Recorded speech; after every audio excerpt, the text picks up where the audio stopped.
Chers amis, chers frères et sœurs, chers visiteurs, nous allons incliner la tête pour une prière. Père éternel, nous y sommes et nous avons besoin de toi ce matin. Nous avons besoin de la puissance de ton Saint-Esprit pour percer nos cœurs, percer nos entrailles, afin de comprendre, Seigneur, ce que tu as encore et toujours à nous dire. Je réclame la présence de ton Saint-Esprit pour nous tous et assiste-nous, Seigneur, au nom de Jésus-Christ. Amen. Jésus marche dans la ville de Jérusalem, il se dirige vers la ville basse. Il marche dans les petites rues vers la piscine de Bethesda, un lieu bien connu des habitants de Jérusalem. Il y a beaucoup de monde, beaucoup d'effervescence, car les malades, les aveugles, les boiteux, les paralytiques attendaient une hypothétique guérison auprès d'une piscine. Il y avait là un homme handicapé, un homme couché, il ne pouvait même pas marcher avec des béquilles. Il était malade depuis 38 ans. Jésus savait que cet homme était malade.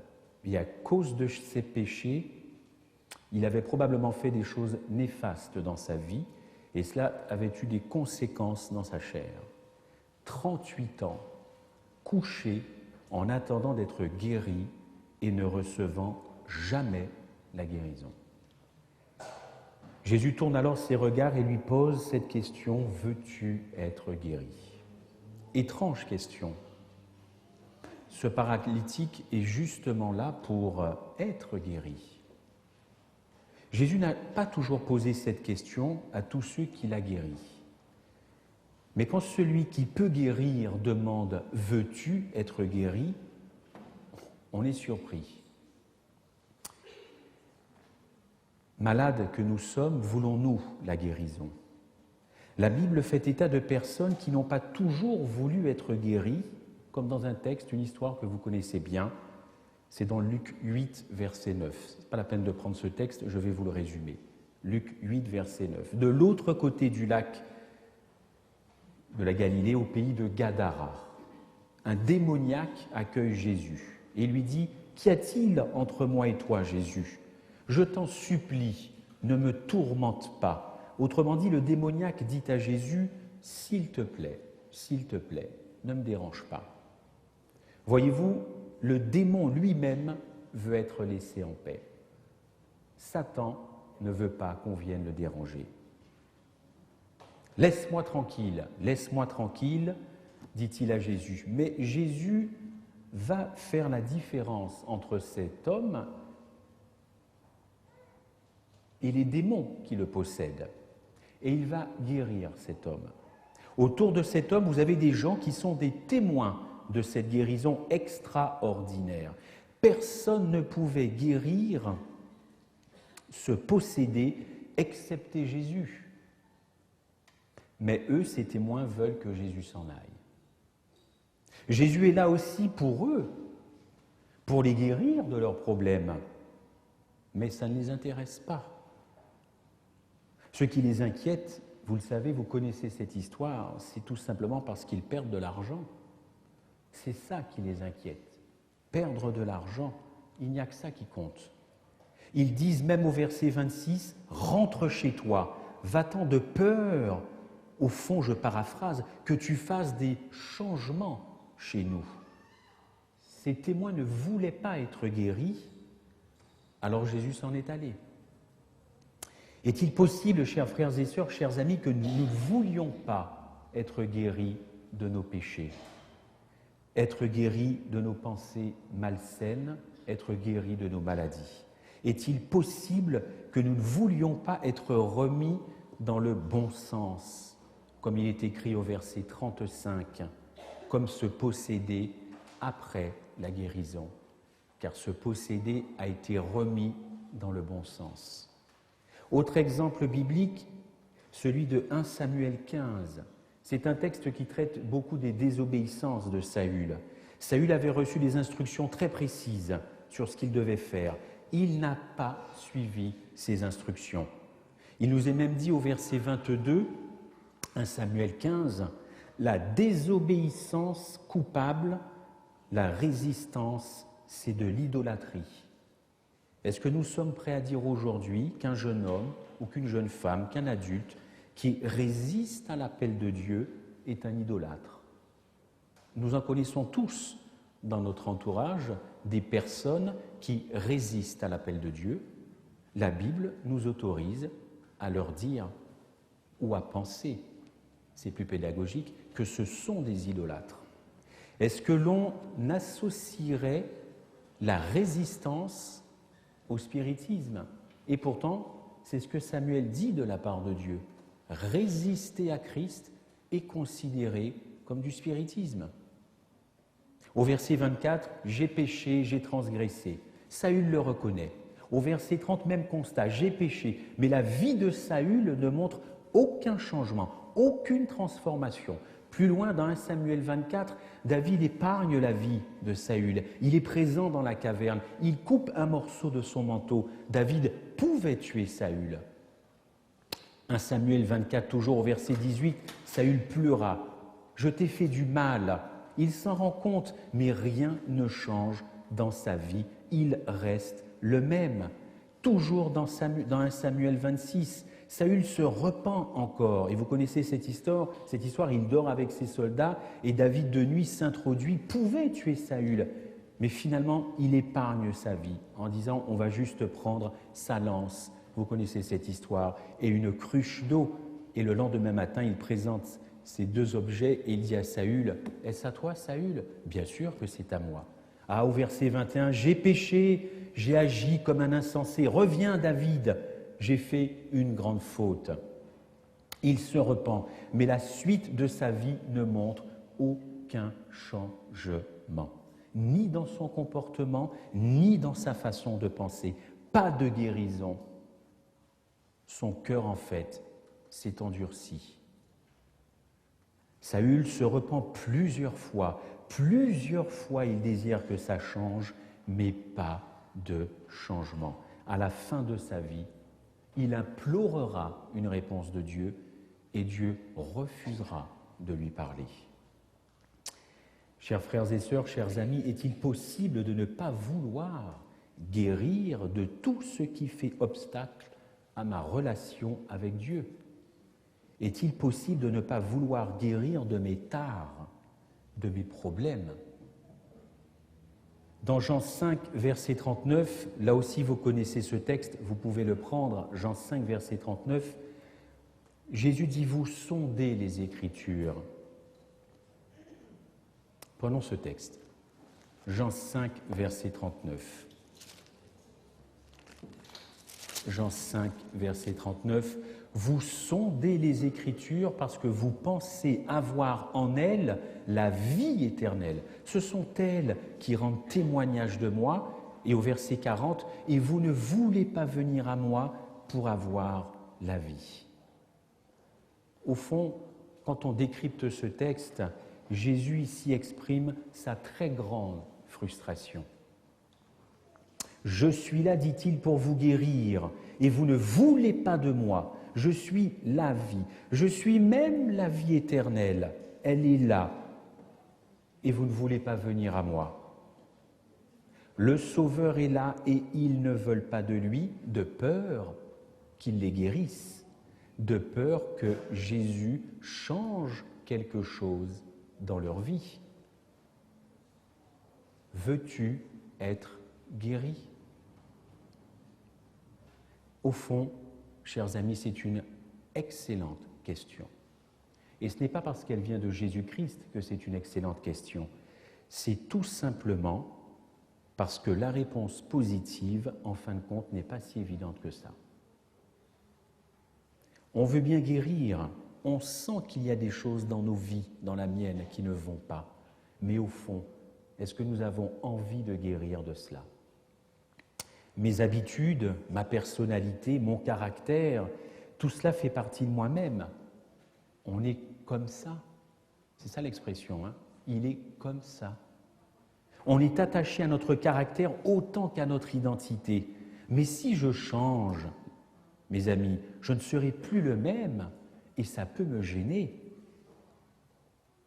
On est attaché à notre caractère même s'il comporte de vilains défauts.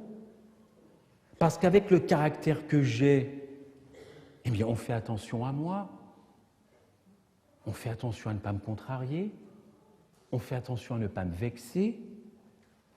Les frères et les sœurs de l'Église ont des égards vis-à-vis de moi. On prend des pincettes avant de s'adresser à moi. Mon entourage, ma famille, a des égards aussi pour moi. Ici à l'Église, on parle de moi, on prie pour moi, on pense à moi, mais si je guéris de mes tares et de mes péchés, tout sera différent. Si je guéris de ce pourquoi on me plaint chaque sabbat matin ou chaque sabbat après-midi, eh bien tout sera différent, je ne serai plus le centre d'intérêt des frères et des sœurs. Veux-tu être guéri ? On se rend bien compte qu'il faut guérir, mais on n'a pas le courage de perdre les avantages qui vont avec nos maladies. La Bible ne connaît qu'une maladie mortelle, une seule, le péché. Pour la Bible, toutes les autres maladies ne sont pas mortelles, elles le sont pour nous, mais la Bible ne connaît qu'une maladie mortelle, le péché. La France est le pays, vous le savez, qui consomme le plus d'anxiolytiques et le plus d'antidépresseurs. Mais les médicaments, ce n'est pas forcément pour guérir. Il y a des comportements de vie, des modes de vie avec lesquels il faut rompre. Si je demande des médicaments, c'est peut-être pour cacher les symptômes et non pas pour réformer ces comportements néfastes. Je suis un ancien fumeur, je fumais comme tout le monde, mais je fais de l'asthme. Et donc j'allais voir mon pneumologue quand ça n'allait pas, elle me disait « Mais monsieur Michel, vous creusez votre tombe, vous ne verrez pas vos enfants grandir ». J'étais pris de sueur froide, à l'idée qu'un médecin, un pneumologue me dise que j'allais bientôt mourir, parce que si je continue à fumer avec mon asthme, ça n'irait pas. J'étais très très mal devant elle, mais sitôt la porte fermée dans les escaliers, je rallumais une cigarette. Et je prenais des bonbons pour ne pas tousser. Mais c'est pas ça, il fallait que j'arrête de fumer. Et je vous rassure, ça fait des années que j'ai cessé de fumer. Il y a donc des comportements et des modes de vie avec lesquels il faut rompre. Si je demande des médicaments, comme je vous le disais, c'est peut-être pour cacher les symptômes et non pas pour réformer les comportements néfastes dans ma vie. Alors que faire ? Que faire, chers amis ? J'entends souvent prêcher la grâce de Dieu. C'est bien, c'est exact, c'est correct. On dit aussi que Dieu nous accepte tels que nous sommes. C'est bien ça, Dieu nous accepte tels que nous sommes. C'est vrai, c'est juste, c'est correct. Mais il y a un danger qui nous guette. Ce danger consiste insidieusement à pervertir la grâce de Dieu. Comment ? Cette grâce qui a coûté un prix infini devient une grâce à très bon marché, une grâce discount, une grâce low cost, quand on te dit « Seigneur, Seigneur, pardonne-moi », mais ne me change pas. Voilà ce que c'est qu'une grâce pervertie. « Ah, tu m'as sauvé. Oh, je t'aime, je t'ai accepté à la croix. C'est merveilleux. Mais ne me change pas. Ne viens pas troubler ma vie. J'ai mon business à faire. »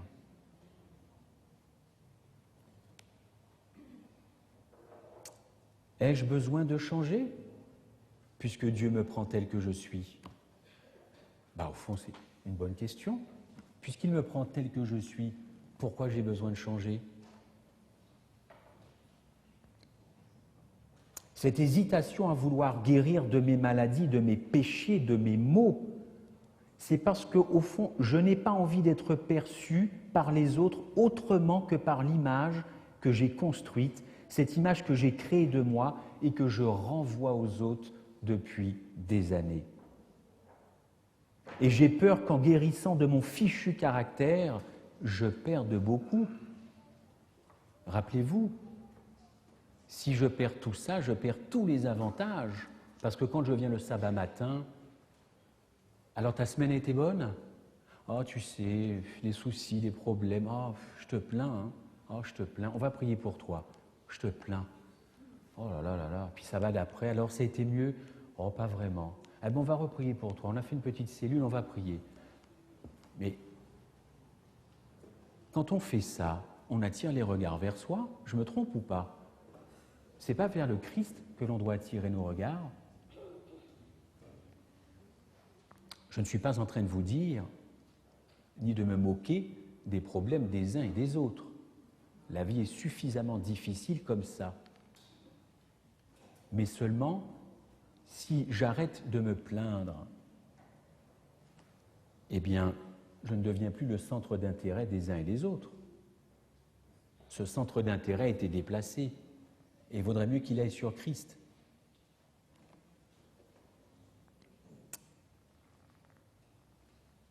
La question, chers amis, c'est est-ce que l'on veut vraiment mourir à soi-même? C'est-à-dire ne plus être nous-mêmes. Eh bien, c'est ce que Christ veut. Jésus-Christ veut qu'on lui ressemble. 2 Corinthiens 3, verset 18. Plongeons nos regards dans ce texte. 2 Corinthiens 3, verset 18. 2 Corinthiens 3, verset 18. C'est un verset que on devrait faire de ce verset un poster et l'accrocher au mur de nos maisons, de nos pavillons, de nos résidences. 2 Corinthiens 3, verset 18. Nous tous qui, le visage découvert, contemplons dans un miroir la gloire du Seigneur. Nous sommes transformés en la même image, de gloire en gloire, comme par le Seigneur l'Esprit.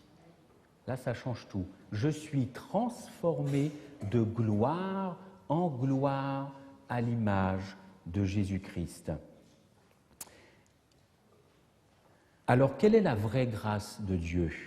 La vraie grâce de Dieu ne se limite pas au pardon de mes péchés.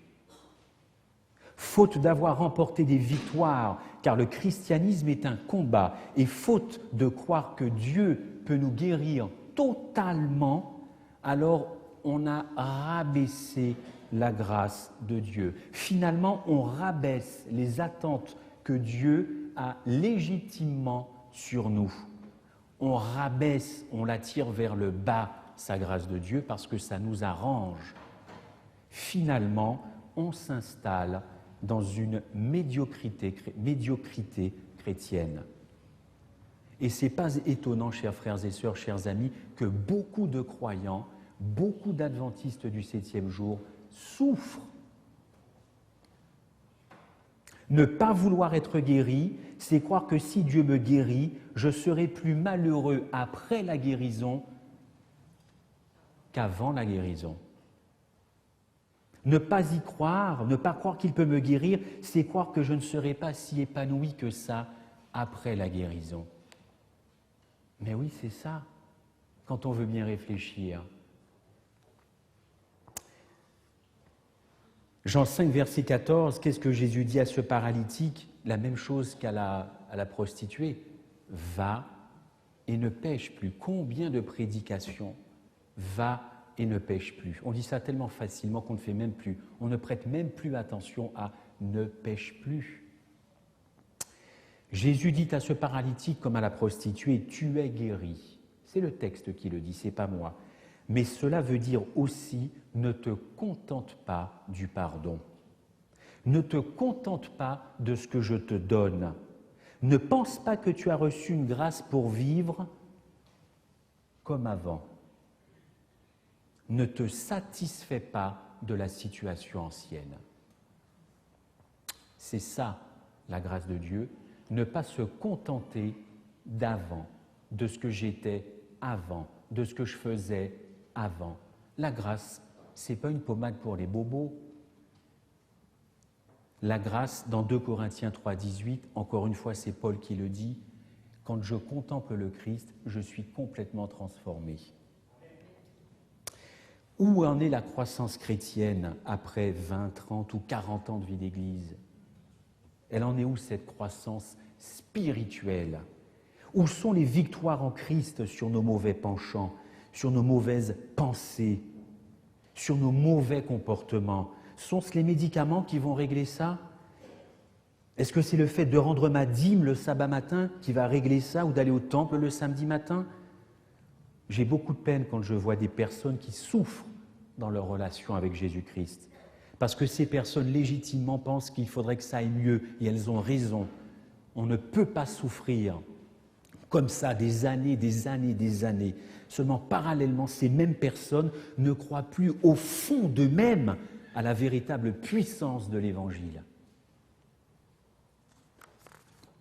Dans Luc 4, verset 18, Jésus est dans le temple, vous connaissez aussi cette histoire. Il lit dans le rouleau, qu'est-ce qu'il dit?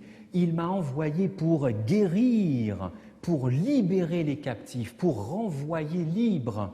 Ce texte parle de guérison, ce texte parle de grâce. Jésus est venu apporter pardon, c'est une certitude, c'est un acquis, mais il est venu aussi apporter la guérison. Encore faut-il y croire. Ce n'est pas un problème pour Dieu de remettre les compteurs à zéro. C'est un problème pour moi.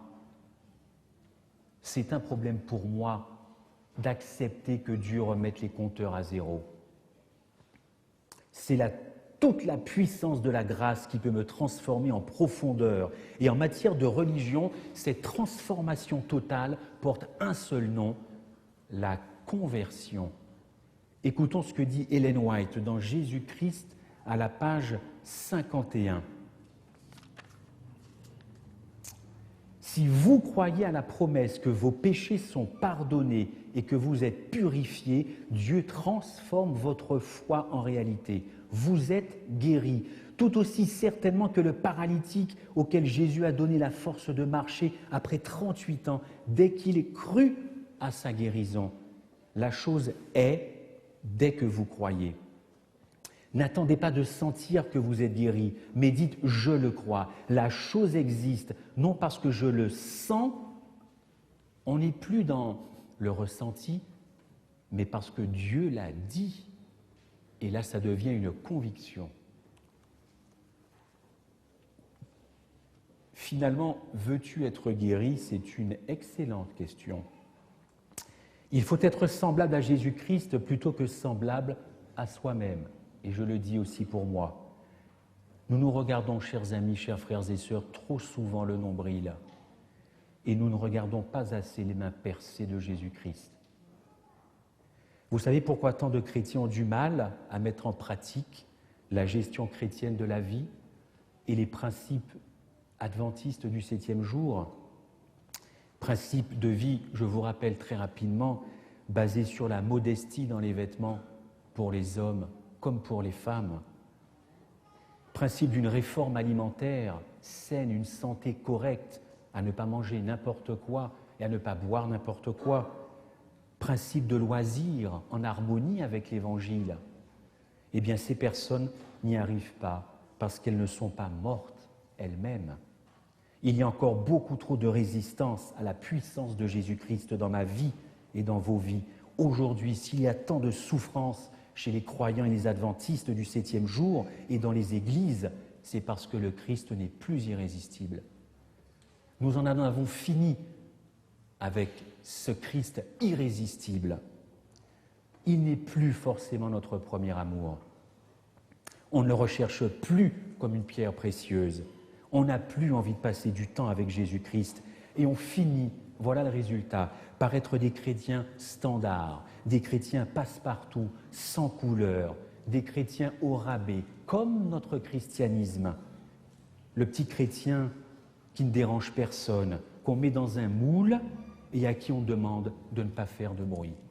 Chut. Toi, le petit adventiste, le chrétien, là, chut. Chut. Fais pas de bruit, hein, dans tes convictions. Chut.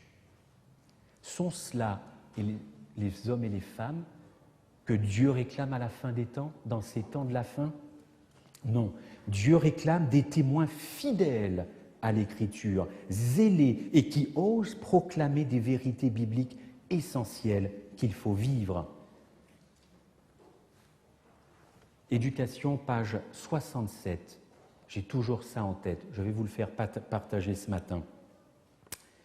Et je pense que vous n'avez pas besoin de moi, parce que dès que je vais commencer ces phrases, cela va forcément résonner. Ce dont le monde, c'est solennel ce que la sœur White écrit, ce dont le monde a le plus besoin, c'est d'hommes, non pas des hommes qu'on achète et qui se vendent, mais d'hommes profondément loyaux et intègres, des hommes qui ne craignent pas d'appeler le péché par son nom, des hommes dont la conscience soit aussi fidèle à son devoir que la boussole l'est au pôle, des hommes qui défendraient la justice et la vérité, même si l'univers s'écroulait. Moi, je suis un lâche quand je lis ces phrases. Est-ce que j'oserais défendre la justice et la vérité au prix de ma vie? Et pourtant, c'est ce que le Christ attend de moi, parce que lui, il est d'abord passé à la croix avant que moi j'aille au trou.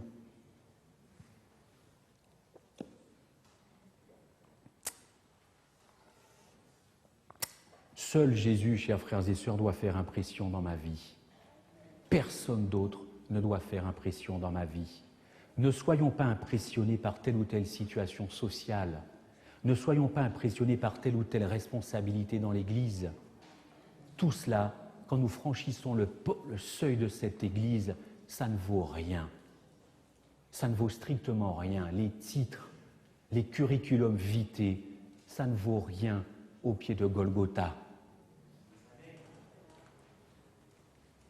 Je sais qu'il y a des gens ici dans cette église qui ont même du mal depuis des années à aller voir tel ou tel frère parce qu'il a tel ou tel poste et ce n'est pas évident de parler à telle ou telle personne. On ne devrait pas retrouver ça. Ça ne vaut rien devant la croix. Ce christianisme standard, générique comme les médicaments, c'est un christianisme tiède, à l'abri du chaud et du froid. C'est ça qui menace la foi de l'Église. Ce n'est pas les dissidents qui menacent l'Église adventiste. C'est la tiédeur de Laodicée. Et vous connaissez très bien ce texte dans 2 Timothée 3, verset 1.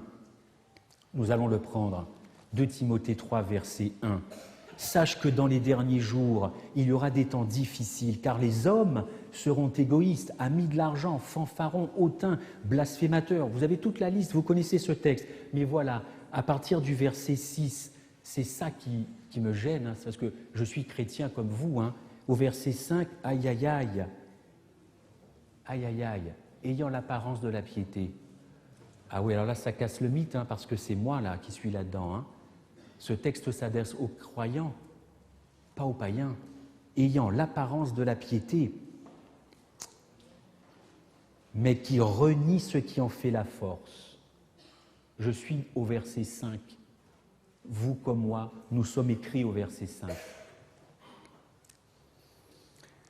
Il y a aussi un christianisme que l'on pourrait appeler génétique. Ce sont ceux qui sont nés dans l'Église.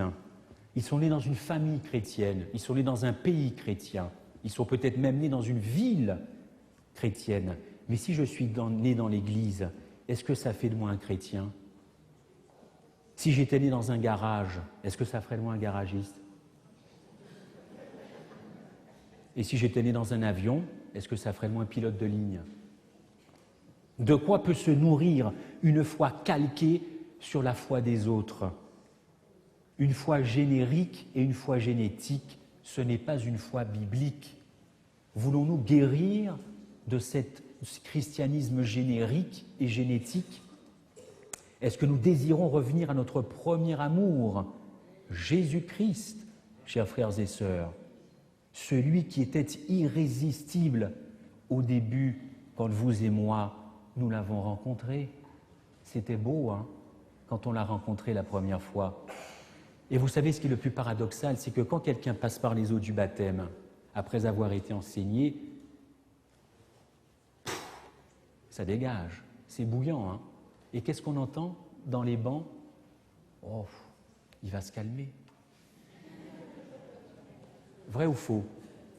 Il va se calmer. Il est un petit peu bouillant, il va se calmer. Dans quelques temps, il va se calmer. Est-ce que nous nous rendons compte de ce que nous disons? Nous demandons ou nous supposons que cette personne, après un certain temps dans l'Église, va se calmer. Mais bienvenue à Laodicée, puisque le texte d'Apocalypse me dit, mais justement, je voudrais que tu sois zélé pour moi. Jésus-Christ aimerait que toute cette assemblée soit zélée. Et nous sommes là à dire, oh là là, dans quelque temps tu vas voir, il va se calmer. Je ne sais pas si toujours nous nous rendons compte de ce que nous disons.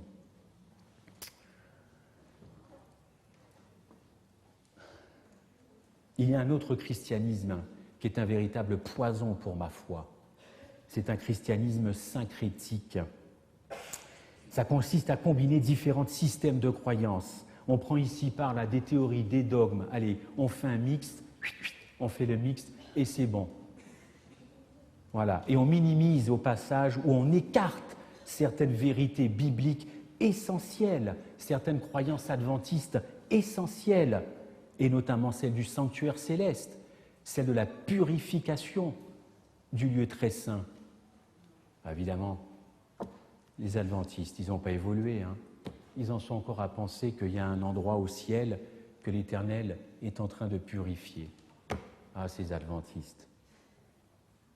C'est ce que pensent les autres dénominations, puisque nous sommes les seuls à parler de la purification du sanctuaire selon la prophétie de Daniel 8, verset 14, la prophétie des 2300 soirs et matins, et le sanctuaire sera purifié de nos péchés. L'intercession du Christ. Et il faudra bien que cette intercession prenne fin, parce que moi je vais être très égoïste, j'attends le retour du Christ, mais le plus rapidement possible. Alors je voudrais qu'il arrête son intercession. Si ça ne tenait qu'à moi, j'aimerais qu'il arrête ce matin, et pour qu'il enfin revienne. En attendant cela, il veut nous guérir de nos péchés. Il veut éliminer tout ce qui fait obstacle à ma relation avec lui. Vous savez, quand Dieu guérit, il délivre. Est-ce que l'on préfère être connu comme quelqu'un que la puissance de Dieu n'a pas guéri ou comme quelqu'un que la puissance de Dieu a guéri? Moi, je ne suis pas médecin, je ne suis encore pas plus psychologue, mais à chaque fois que quelqu'un a bien voulu me confier ses problèmes, cela tournait toujours autour de la foi. Une perte de confiance dans la parole de Dieu, une relation qui s'est étiolée au fil des années, moins de prières, moins de temps à passer à étudier. Satan a inoculé chez les chrétiens l'idée que même si quelqu'un abandonne Jésus-Christ, quelque part, il sera sauvé. Et oui, parce que Dieu tient toujours ses promesses, n'est-ce pas? Oui ou non? Ah. C'est rare quand on pose une question et qu'on a une réponse négative. Tu n'es pas sur un mauvais chemin parce qu'effectivement, ce Dieu qui tient effectivement ses promesses, comment peut-il accorder ce qu'il a promis à quelqu'un qui lui dit maintenant, c'est fini, rentre chez toi, je veux faire ma vie, fais la tienne, tu m'as sauvé, c'est génial, mais maintenant je veux faire ma vie, j'arrête avec toi, basta, c'est fini. Ne viens pas déranger ma vie, ne change pas mon caractère. Il ne faut pas, chers amis, et c'est là où je veux en venir, confondre le salut et la vie chrétienne. Chaque fois que l'apôtre Paul utilise la métaphore de la course dans la Bible, ce n'est jamais pour le salut. Il s'en sert pour la vie chrétienne. Le salut est un don, la vie chrétienne est une lutte, car le monde entier est sous la puissance du malin. Chers amis, il nous faut vivre en personne sauvée. Et c'est ça qui est de plus en plus rare. Jésus nous a sauvés individuellement. Il désire nous guérir de nos péchés individuellement. Individuellement. Il veut nous guérir de nos tares, de nos maux, de nos mauvaises pensées, de nos pensées malsaines. Maintenant et tout de suite, il désire nous voir vivre en personne sauvés sous sa grâce.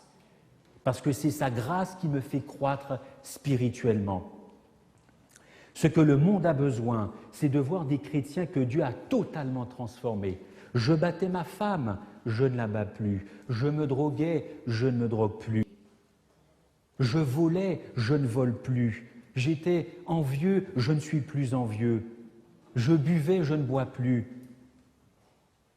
J'avais des regards sur les sœurs de l'Église ou sur les frères de l'Église. C'est terminé, l'affaire est terminée. Le monde a besoin de voir ces vies transformées. Malheureusement, quand ces témoins viennent raconter cela, on est presque gêné et on est même dubitatif. Ah, est-ce que c'est vraiment vrai? Est-ce que c'est vrai de vrai que Dieu l'a guéri? Sommes-nous condamnés à croire que l'Évangile n'est pas aussi puissant que ça dans ma vie? Satan, jusqu'à la fin de ma vie et de la vôtre, nous fera croire que l'Évangile n'est pas aussi puissant pour régler tous ces problèmes que j'ai dans la vie. Parler de l'amour de Dieu, parler de sa grâce, de son pardon, sans avoir une conception claire de sa sainteté, amène à sous-estimer sérieusement sa personne et ça peut nous conduire malheureusement à adorer de faux dieux.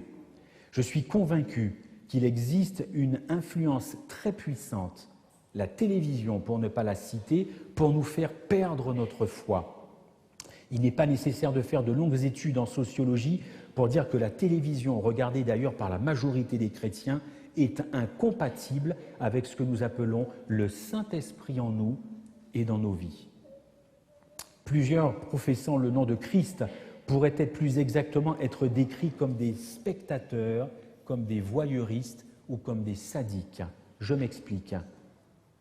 La télévision célèbre les péchés pour lesquels Jésus est mort.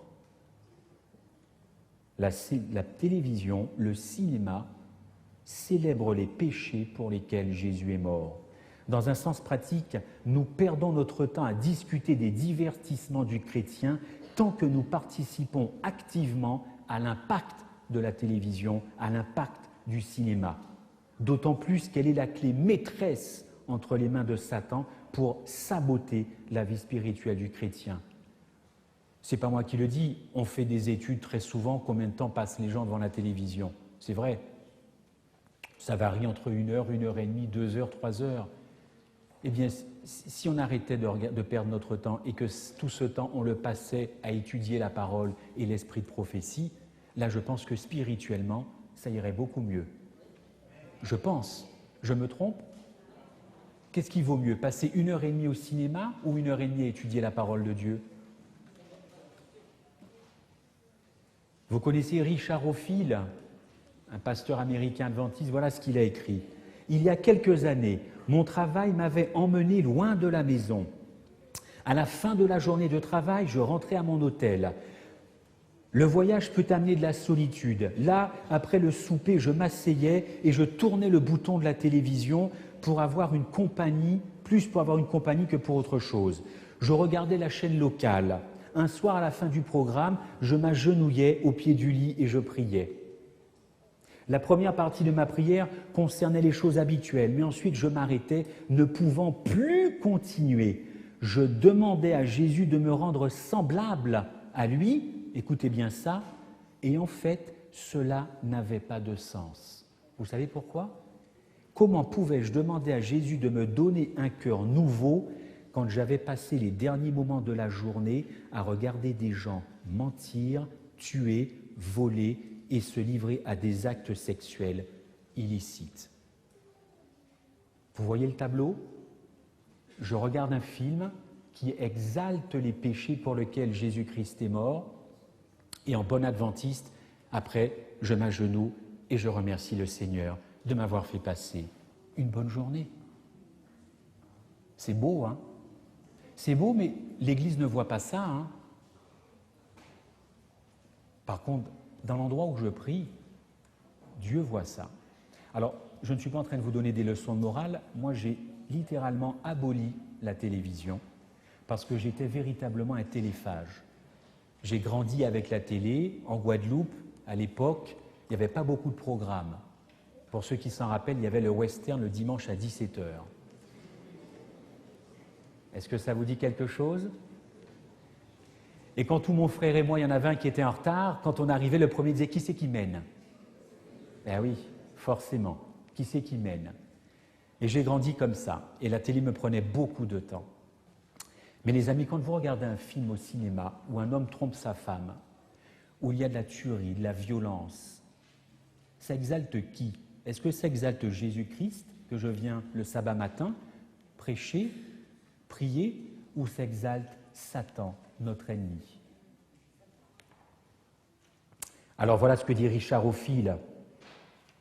Comment pouvais-je demander à Jésus de me donner un cœur nouveau quand j'avais passé les derniers moments de la journée à regarder des gens mentir, tuer, voler, violer et se livrer à des actes sexuels illicites? Comment pouvais-je prier, dit Richard Ophil, pour qu'il me donne son Saint-Esprit après avoir rempli mon cerveau de l'esprit du diable? Je ne pouvais pas avoir les deux à la fois, l'esprit de Christ et l'esprit du diable. À ce moment-là, je fis un choix. Si je désirais vraiment vivre une vie avec Dieu, c'est-à-dire une vie nouvelle, je devais mettre ma vie en accord avec ma prière. Les Écritures disent que c'est en fonction de ce que nous regardons que nous sommes transformés. 2 Corinthiens 3, verset 18. Chers amis, Jésus-Christ est bien plus vivant que l'on pense. Veux-tu être guéri? Pour conclure, le conteur grec Ésope donna une fable expliquant comment les chauves-souris arrivent à vivre dans le noir. Il y avait une guerre entre les bêtes des champs et les oiseaux. Et quand les oiseaux furent sur le point de gagner la guerre, la chauve-souris se mit à voler parmi eux et dit « Regardez, regardez, je vole, je suis un oiseau comme vous ». Puis les bêtes des champs prirent l'avantage sur les oiseaux et la chauve-souris, boum, se laissa tomber par terre et dit « Regardez, je marche, je marche, je marche ». Rapidement, les oiseaux et les bêtes des champs prirent la chauve-souris en dégoût, parce qu'elle jouait sur les deux tableaux. Aussi, ils la bannirent, la chauve-souris, et elle dut se retirer dans les grottes, dans des cavernes, et ne put sortir que la nuit. En voulant plaire à tout le monde, elle déplut à tous. Chers frères amis, chers frères et sœurs, jusqu'à quand allons-nous jouer sur les deux tableaux? Plaire au monde, plaire à Jésus. Que Jésus-Christ, chers amis, redevienne irrésistible dans nos vies. Qu'il nous envahisse, qu'il ne laisse aucun centimètre carré de libre dans ma vie. Je veux qu'il vienne perforer mon cœur, qu'il ne me laisse pas en paix, qu'il me transforme complètement et qu'il me guérisse complètement de mes mauvaises habitudes, de mes mauvaises pensées, de mes critiques, de mes doutes ou je ne sais quoi. Excusez-moi cette expression, mais qu'il vienne liquider tout ça dans ma vie. Et ce qu'il fait dans la mienne, depuis que je suis à lui, il peut la faire et il le fait, mais de grâce, croyons qu'il peut éliminer tout ça en un instant, qu'il ne laisse aucun centimètre carré de libre. Je veux être un esclave de Jésus-Christ, mon Sauveur et mon Seigneur. C'est ma prière pour vous et pour moi-même.